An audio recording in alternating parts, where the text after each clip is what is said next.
ఢిల్లీలో నిన్న సిడబ్ల్యూసి భేటీ జరిగింది. సిడబ్ల్యూసి భేటీలో పాంచ్ న్యాయ్ పేరు మీద 25 గ్యారంటీలను ప్రజల్లోకి తీసుకొస్తా ఉంది ఎన్నికల మేనిఫెస్టోగా కాంగ్రెస్ పార్టీ తెలంగాణ రాష్ట్రంలో 6 గ్యారంటీలు, అటు కర్ణాటకలో కూడా సేమ్ ప్రజలకు గ్యారంటీల రూపంలో తీసుకొచ్చినటువంటి అంశం ఏదైతే ఉందో సేమ్ దేశవ్యాప్తంగా అలాంటి మేనిఫెస్టోనే ప్రజల ముందుకు తీసుకురాబోతా ఉంది.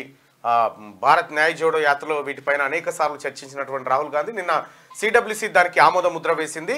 ఇక సిడబ్ల్యూసి మీటింగ్ అయిపోయిన తర్వాత సెంట్రల్ ఎలక్షన్ కమిషన్ భేటీ జరిగింది.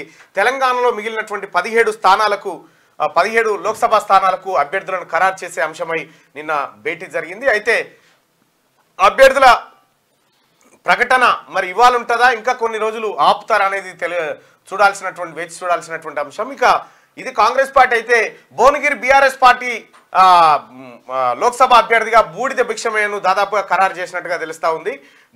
బూడిద భిక్షమయ్య గౌడ్ కు ఇవాళ అనౌన్స్మెంట్, ఆయనకు టికెట్ కేటాయిస్తూ ఇవాళ అనౌన్స్మెంట్ జరిగేటువంటి అవకాశం కనిపిస్తూ ఉంది. నిన్న ఇదే అంశం పైన చర్చించినటువంటి కేసీఆర్ మొత్తానికి ఉమ్మడి నల్గొండ జిల్లా నాయకులతో చర్చించిన తర్వాత బూడిద భిక్షమయ్య గౌడ్కు భువనగిరి పార్లమెంట్ లోక్సభ టికెట్ ఇస్తున్నట్టుగా దాదాపుగా కన్ఫర్మ్ అయినట్టుగా సమాచారం అంతా ఉంది. ఇక భారతీయ జనతా పార్టీ మిగిలిన 2 స్థానాలకు అభ్యర్థులను ప్రకటించాల్సి ఉంది. ఒకటి ఖమ్మం, రెండోది వరంగల్ రిజర్వ్డ్ స్థానం కావడంతో దాదాపుగా ఆరూరు రమేష్ పేరునే వాళ్ళు కన్ఫర్మ్ చేస్తున్నట్టుగా తెలుస్తూ ఉంది. ఖమ్మం విషయంలో మాత్రం కొంత మీమాంసలో ఉన్నట్టుగా తెలుస్తూ ఉంది. ఇవి టికెట్ కేటాయింపులకు సంబంధించి. ఇక బీఆర్ఎస్ పార్టీ మరికొన్ని స్థానాలకు అభ్యర్థులను ప్రకటించేది ఉంది. ఇవాళ ప్రకటించే అవకాశం కనిపిస్తూ ఉంది.